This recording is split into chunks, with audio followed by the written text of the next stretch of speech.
역대상 13장 9절부터 14절 말씀입니다. 구약성경 632페이지입니다. 구약성경 632페이지 역대상 13장 9절부터 14절 말씀입니다. 예, 찾으셨으면 제가 먼저 읽고 여러분이 읽고 입으로 교독하겠습니다. 기돈의 타작마당에 이르러서는 소들이 띠므로 웃사가 손을 펴서 괴를 붙들었더니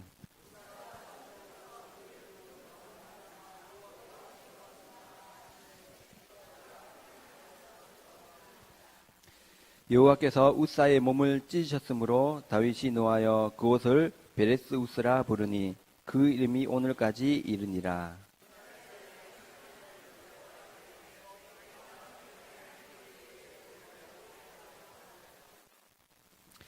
다윗이 꾀를 옮겨 자기가 있는 다윗성으로 메어 들이지 못하고 그 대신 가드 사람 오벳 에돔의 집으로 메어 가니라.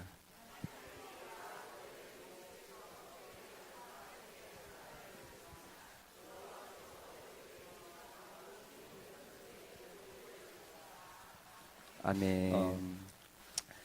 괜히 요즘에는 그 생각이 들어요.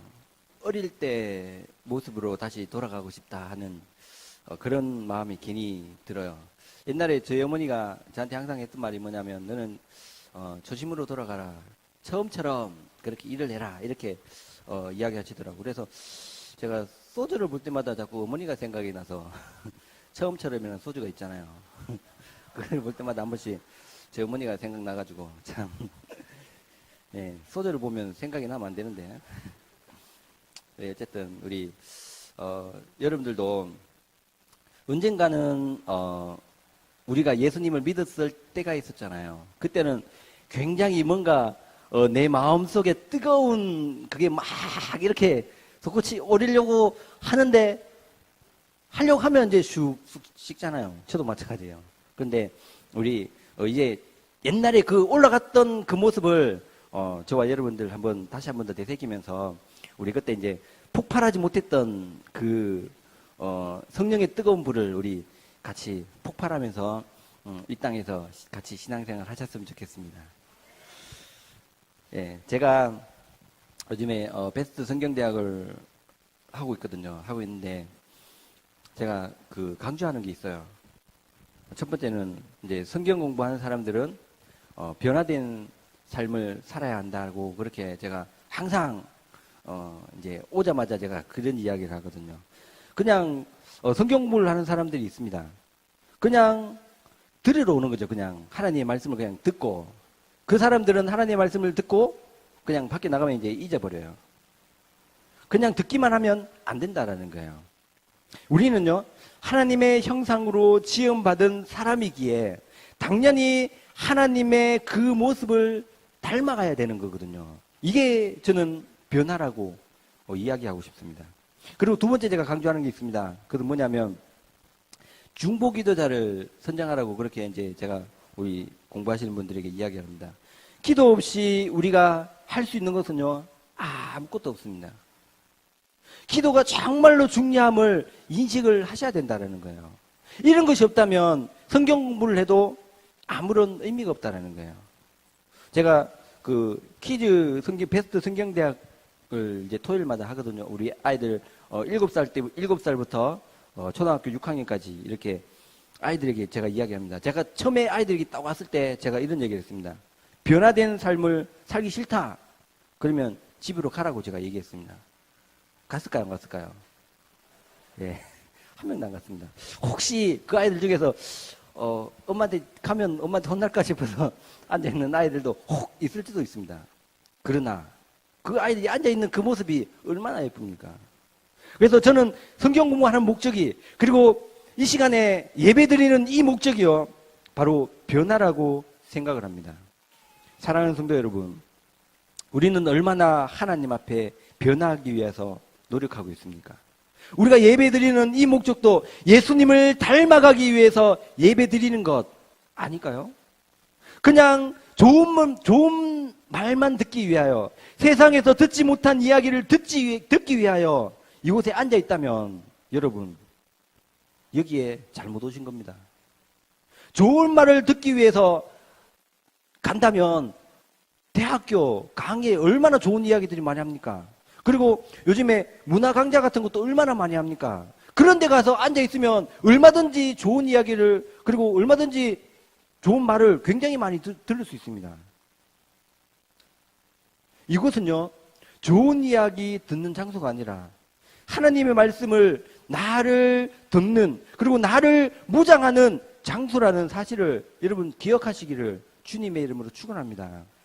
이것이 바로 우리의 목표가 되어야 된다는 사실을 여러분 기억하시기를 주님의 이름으로 축원합니다. 왜냐하면 우리는 비전을 향해서 나아가야 하기 때문입니다. 성경에 보면 빌립보서 3장 14절에 보면 이렇게 말씀합니다. 우리 같이 한번 읽어볼까요? 빌립보서 3장 14절입니다. 자, 시작. 표대를 향하여 그리스도 예수 안에서 하나님이 위에서 부르신 부름의 상을 위하여 달려가노라 라고 말씀을 하고 있습니다.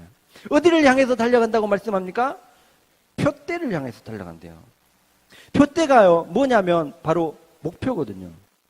저 앞에 있는 목표를 바라보면서 바로 달려가는 것이 바로 비전이에요. 이 비전은요, 하루아침에 개척할 수 있는 것이 아닙니다. 오늘 본문을 한번 보십시오. 하나님의 교회가 지금 옮겨지고 있는 상황이에요. 다윗은요, 왕이 되자 제일 먼저 했던 것이 뭐냐면 블레셋에 있던 하나님의 교회를 다윗성으로 가져오기로 결심을 했습니다. 결심을 하고 다윗 혼자 결정을 한 것이 아니었습니다. 13장 1절에 보면 이렇게 말씀합니다. 천부장과 백부장 곧 모든 지휘관과 더불어 의논했다라고 그렇게 말씀합니다.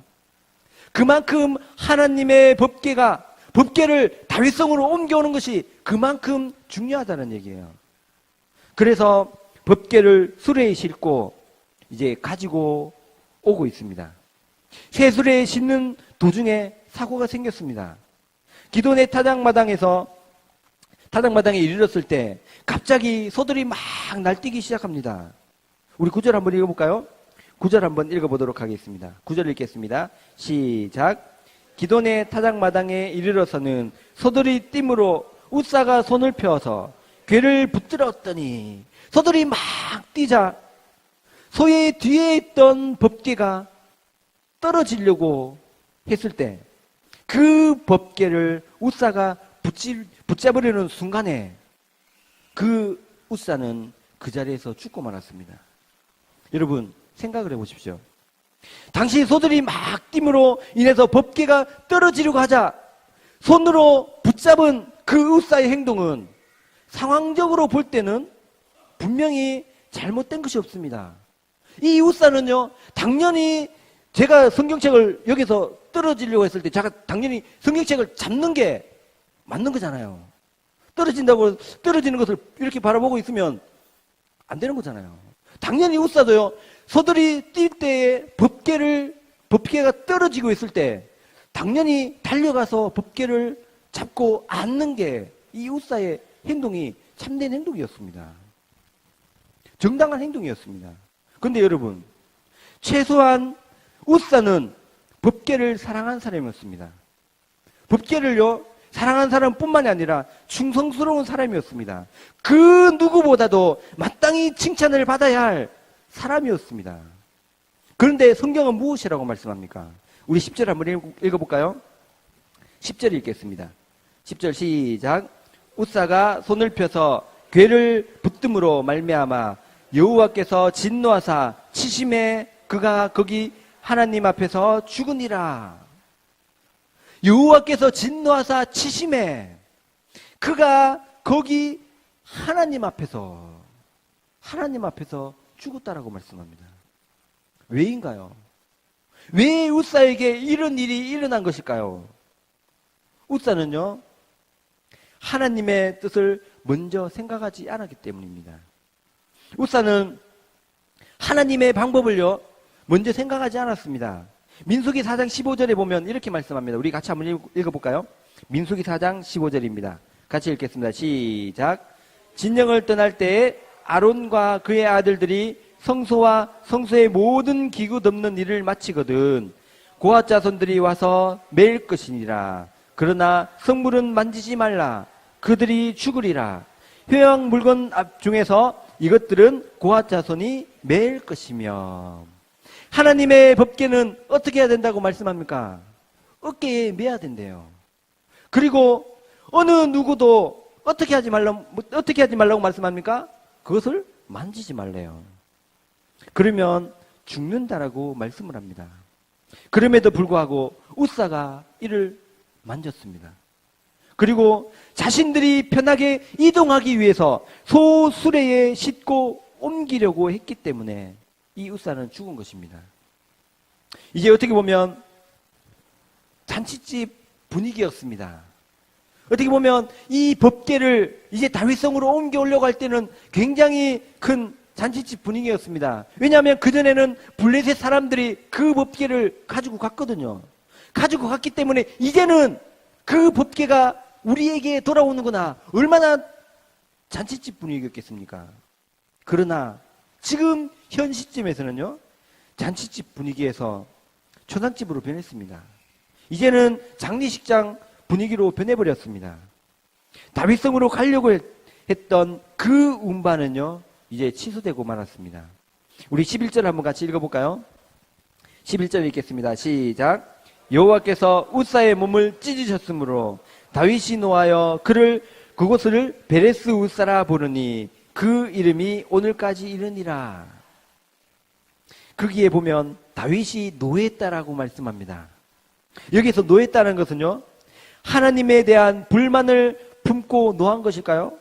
하나님, 아니 웃사가 하나님의 궤를 잡은 것은 당연한 것 아니겠습니까? 하나님의 궤가 떨어지려고 할 때 그것만 보고 있다면 어떻게 그 웃사가 하나님을 사랑한다고 그렇게 이야기할 수 있겠습니까? 하나님 이거 어떻게 보면 너무한 거 아닙니까? 이렇게 다윗이 이야기한 것일까요? 다윗이 노한 것은요, 이런 것이 아니었습니다. 그것은 웃사의 이런 잘못된 행동과 자신의 율법에 대해서 알지 못했던 그런 행동에 대한 그런 노함이었습니다. 그리고 또한 하나님의 말씀에 불순종에 대한 그런 노함이었습니다. 그러니까 웃사와 자신에 대한 화난 것이지 하나님께 대해서 화난 것이 아니라는 얘기예요. 하나님 말씀을 볼 때, 그리고 하나님께서 나에게 꿈과 비전을 줄 때 어떻게 해야 할지를 잘 알고 있어야 된다는 얘기입니다. 준비를 하지 못한 다윗은요, 모든 것이 자기에게 있다고 생각하고 자기 자신에게 화를 내고 있습니다. 내 자신에게 분을 내고 있다는 얘기예요. 우리 12절 한번 읽어보겠습니다. 12절 읽겠습니다. 시작. 그날에 다윗이 하나님을 두려워하여 이르되 내가 어떻게 하나님에게를 내 곳으로 오게 하리요 하고. 아멘. 다윗이요, 하나님을 두려워했다라고 말씀을 합니다. 내가 어떻게 하나님의 궤를 내 곳으로 오게 하려. 지금 너무 다윗이요, 두려워하고 있습니다. 그 하나님의 법궤가 다윗성으로 오는 것에 대해서 너무 두려워하고 있습니다. 왜냐하면 웃사가 죽는 그 모습을 봤잖아요. 이 다윗의 분노는요, 이제 두려움으로 변하고 있습니다. 그리고 이제는 다윗이 잘못을 깨닫고 인정하는데 주저하지 않았습니다. 이제는 다윗이 하나님 앞에 회개하고 있습니다. 우리 13절과 14절 한번 읽어보겠습니다.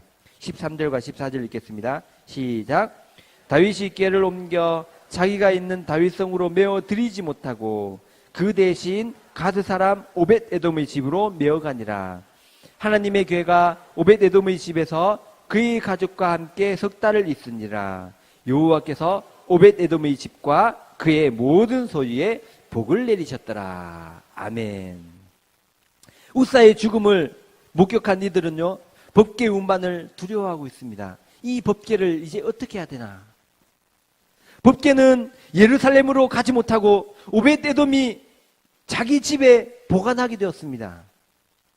오벳 에돔은 다윗과 많은 사람들이 두려워하는 법궤를 자기 자신의 집으로 맞이하였습니다. 그 법궤는 오베드에돔의 집에서 석 달 동안 훌륭하게 지내었습니다.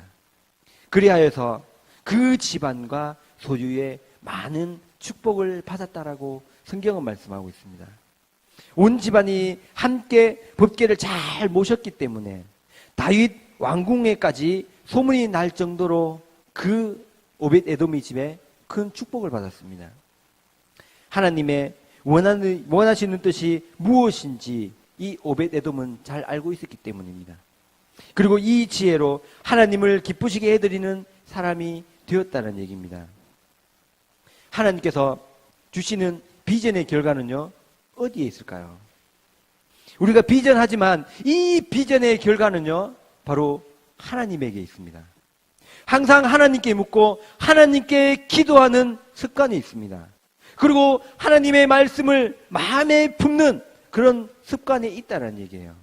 그리고 두 번째는요, 준비하는 습관이 있습니다. 준비하지 않는 사람들은 오늘 본문의 우사처럼 죽을 수 있습니다. 그냥 적석에서 하려고 하시는 분들이 참 많이 있습니다. 준비된 마음으로 하지 않고 그냥 생각나는 대로 적석에서 하려고 하시는 분들이 있다는 얘기예요. 이제 수련회 성경학교가 이제 다가오잖아요. 정말로 중요한 것이 무엇일까요?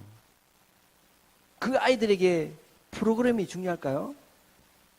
아이들이 많이 나오는 것, 이게 중요할까요? 그렇다고 프로그램 중요하지 않다는 얘기가 아닙니다. 그리고 아이들이 많이 나와서 아이들이 벅적벅적한 것, 이게 중요하지 않다는 얘기가 아니에요. 그런데 정작 중요한 것이 무엇이냐 하는 거예요. 제가 주일학교 해본 결과 정말로 중요한 것은요, 얼마나 교사들이 기도로 준비되었느냐 하는 것이 관건입니다. 물론 기도 안 해도 아이들, 특히 성경학교 때는요, 평소보다 더 많이 나올 수 있습니다. 그러나 그들이 더 좋은 길로 인도하기 위해서는 교사들의 기도가 우선적으로 이루어져야 한다는 사실이에요. 성경학교 때문에 상처받으면 안 되잖아요. 아이들이 상처받으면 안 되잖아요. 그리고 교사들도 상처받으면 안 되잖아요. 가장 많이 싸울 때가요, 언제냐면 성경학교 때문이에요. 성경학교 때 이제 많이 막 밖으로 나가지 말자, 이거 하지 말자 이렇게 막 하다가 보면 이제 교사들끼리 티격태격 하다 보면 싸우게 되고요. 또 교사들끼리 막 그러다 보면 막 음성이 높아지고 그러는 게 성경학교 그 의간에 굉장히 많이 일어납니다. 이런 일이 없을 것이라고 여러분 어떻게 장담하십니까? 교사 때문에 아이들이 상처받는 경우도 얼마나 많이 있습니까? 허다합니다. 아이들은요, 성경학교 때 굉장히 기대합니다. 여러분들은 잘 모를지는 모르겠지만 아이들은요, 성경학교 때 오면 평소에 못했던 것을 성경학교 때 하기 때문에 굉장히 기대하고 오는 아이들이 많이 있습니다. 그리고는 성경학교 때 은혜를 받는 아이들도 굉장히 많이 있습니다. 아이들이 눈물을 흘리면서 기도합니다. 아이들이요, 막 큰 소리 내서 기도하는 그런 모습들이 얼마나 많이 있는지 모릅니다. 그런 아이들을 기대하게 만들고 은혜 받게 해야 할 책임이 바로 여러분들에게 있다는 사실이에요. 교사들에게만 있는 것이 아닙니다. 모든 성도들에게 그 책임이 있다는 얘기예요. 그러나 교사로 인해서 아이들이 상처를 받는 경우가 많이 있습니다. 이 아이들은요, 우리의 미래입니다. 우리 대단평안교회의 미래고요. 이 아이들은요, 우리 하나님 나라의 미래라는 거예요. 이 아이들이 변화되고 이 아이들이 말씀을 사모하고 말씀을 품고 살아가야 하는 것이잖아요. 그리고 우리 성도들은 이 아이들을 위해서 기도하는 것 당연한 거잖아요. 내 아이들이 잘 되기를 원하십니까? 그렇다면 우리 대전평안교회 주일학교가 잘 돼야 됩니다. 내 아이만 잘 되면 되지, 천만의 말씀입니다. 우리 대전평안교회 주일학교가 잘 되지 않잖아요? 그럼 내 아이들도요, 죄송합니다, 망합니다.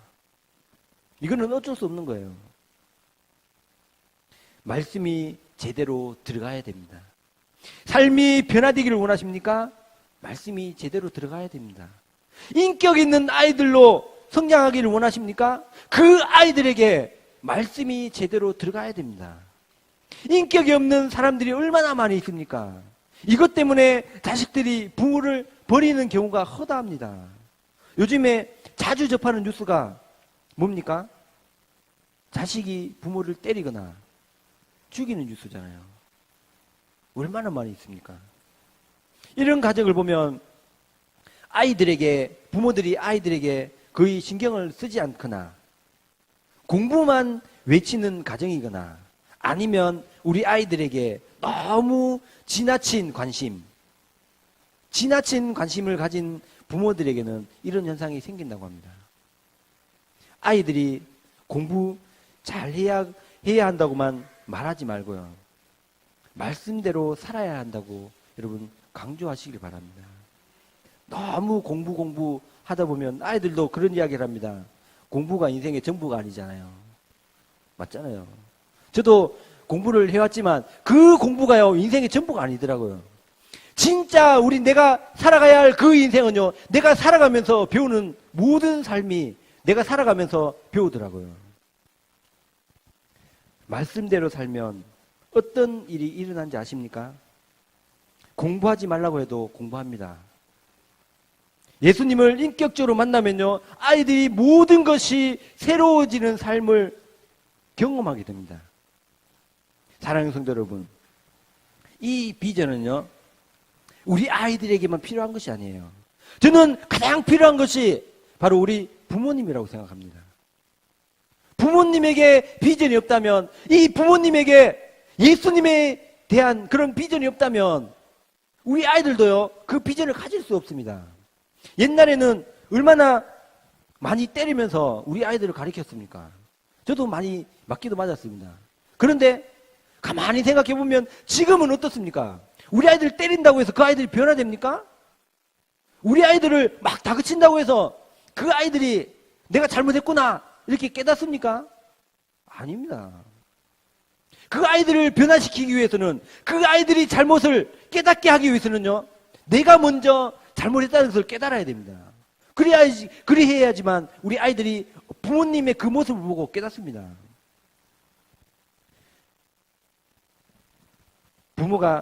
부모님이 공부만 하라고 하는 부모님에게는요 죄송합니다. 비전이 없습니다. 비전은요 예수님이라고 말씀을 드렸잖아요. 이 아이에 대한 초점이 예수님에게 초점이 맞추어져야 된다는 겁니다. 제가 예전에 수요 예배 드릴 때였습니다. 이 교회는 아니고 다른 교회에서 예배를 드렸습니다. 그 교회는 수요일 날 예배를 2번 드립니다. 오전에 10시에 예배 드리고요. 저녁에 7시에 예배 드립니다. 그래서 제가 오전에 수요 예배를 드리는데 한 통에 전화가 걸려왔습니다. 저의 매형이었습니다. 그래서 그 내용은 이제 저희 어머니가 죽을 수도 있다라고 그렇게 이야기를 들었습니다. 너무 제가 그 전화를 받고 나서 너무 당황스러웠습니다. 내가 어떻게 해야 될지를 모르겠습니다. 왜냐하면 저는 어머니가 죽는다는 사실을 한 번도 생각해 본 적이 한 번도 없습니다. 그냥 내 곁에, 물론 떨어져 있지만 그냥 내 곁에 있는 그냥 엄마, 그냥 이걸로만 생각했지 엄마가 죽는다? 이거는 한 번도 생각을 해본 적이 없습니다. 그래서 이제 그날 즉시 이제 수술을 하기 위해서 이제 대구에 계시기 때문에 대구로 내려갔습니다. 그래서 그 수술은 한 10시간 넘는 그런 대수술이었습니다. 그런데 저희 어머니가 이제 수술이 다 끝나고 저희 어머니가 이제 침대에 누워서 이렇게 나오잖아요. 제가 그 모습을 보고 제가 깜짝 놀랐습니다. 왜냐하면 저희 어머니가요, 너무 뚱뚱해진 거예요. 원래 저희 어머니 모습은 이게 홀쭉하고 그런데 얼굴도 막 퉁퉁하고 몸도 퉁퉁한 그런 돼지의 모습으로 나왔더라고요. 그래서 우리 엄마가 왜 저러지 이런 생각이 마음속에 들었어요. 그러니까 수술을 하다 보니까 이게 살이 퉁퉁 부어버린 거예요. 그래서 참 그 모습을 보니까 이제 침대가 이리 움직이면 막 가서 이제 막 가면서 막 이름을 부르잖아요. 막 엄마 이러면서 막 부르잖아요.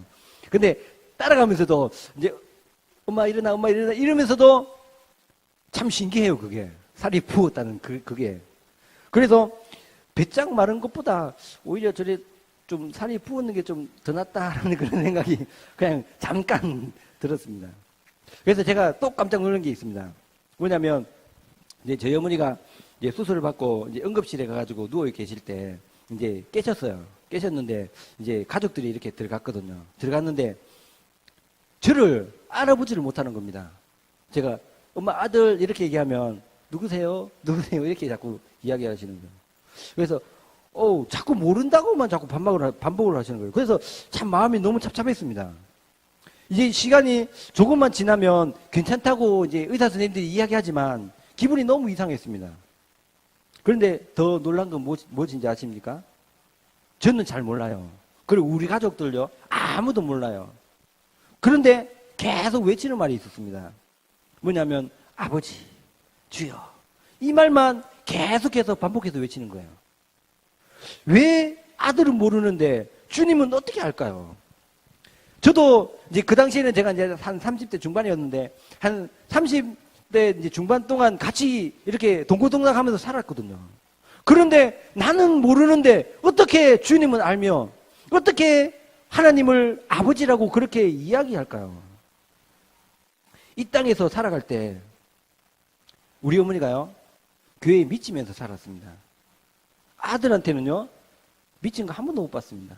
그런데 교회에는요, 미치면서 살았습니다. 교회에 뭐 일이 있으면요, 가서 교회 일 해주고요. 아들한테는 투자하는 시간이 그렇게 많지 않았던 것 같아요. 제 생각으로는. 그런데 교회에 투자하는 시간은요, 너무 많았던 것 같아요. 주님을 위해서 투자한 시간은요, 정말로 많았던 것 같아요. 사랑하는 성도 여러분, 교회에 투자하고 주님을 위해서 헌신하는 시간이 많아진다면 주님께서 책임져 주신다는 사실 여러분 기억하시기를 주님의 이름으로 축원합니다. 예수님도요, 십자가에 달려 죽으시기 위해서 30년 동안 목수의 아들로 사셨습니다. 그리고 3년 동안이나 공생애의 삶을 사셨습니다. 왜 이렇게 사셨을까요? 왜 33년이라는 이 삶을 예수님께서 사셨을까요? 그 모든 결과의 삶을 보면 바로 십자가 때문이었습니다. 33년 동안 사시면서 죽으시려고 예수님께서 사셨을까 하는 그런 생각이 들지만 어쨌든 예수님께서 33년 동안 사신 것은 결국 보면요, 죽음 때문에 사셨습니다. 예수님 자신 때문에 아니라 우리들을 위해서, 예수님을 믿지 않는 사람들을 위해서, 죄 많은 사람들을 위해서 죽으시기 위해서 사셨다라는 거예요. 우리는 이 땅에 얼마나 살길 원하십니까? 80년이요? 90년이요? 100년이요? 요즘엔 100세 시대라고 하잖아요. 이 삶을 살아도 나를 위해서 살고 있지는 않습니까? 나를 위한 삶이 아니라 하나님을 위한 삶을 사시기를 주님의 이름으로 축원합니다. 나를 위한 삶이 아니라 십자가를 위한 삶을 살 수 있는 저와 여러분 다 되시기를 주님의 이름으로 축원합니다. 이제 여러분 얼마나 사실 것이라고 장담하십니까? 저도 장담 못합니다. 아무도 장담하는 사람은 아무도 없습니다. 그러나 다 중요한 것은요, 우리 사람들은 아무도 몰라도, 사람들은 몰라도, 내 가족은 몰라도 내가 주님만은 기억하고 계셔야 된다는 거예요. 왜냐하면 우리는 이 땅의 삶이 전부가 아니잖아요. 우리는 이 땅에서 살아가는 삶이 전부가 아니잖아요. 우리는 살아가는 목적이 저 하늘나라만 바라보고 살아가는 인생들 아닙니까? 그 인생들이기에 우리는 가족의 이름 기억하면 좋지만 몰라도 괜찮습니다. 그러나 주님만큼은 꼭 기억할 수 있는 우리 여러분들 다 되시기를, 저와 우리 성도들 다 되시기를 주님의 이름으로 축원합니다. 오직 예수뿐입니다. 오직 주님뿐입니다. 나를 위해서 십자가 지신 그 주님만이 나의 인생의 전부라는 사실을 기억하시고 항상 하나님께 가까이 나아갈 수 있는, 그리고 이 시간에 예배드리는 모든 성도들이 주님만을 위해서 살아가며 주님을 기억하며 살아갈 수 있는 저희들 다 될 수 있도록 주님의 이름으로 축원합니다.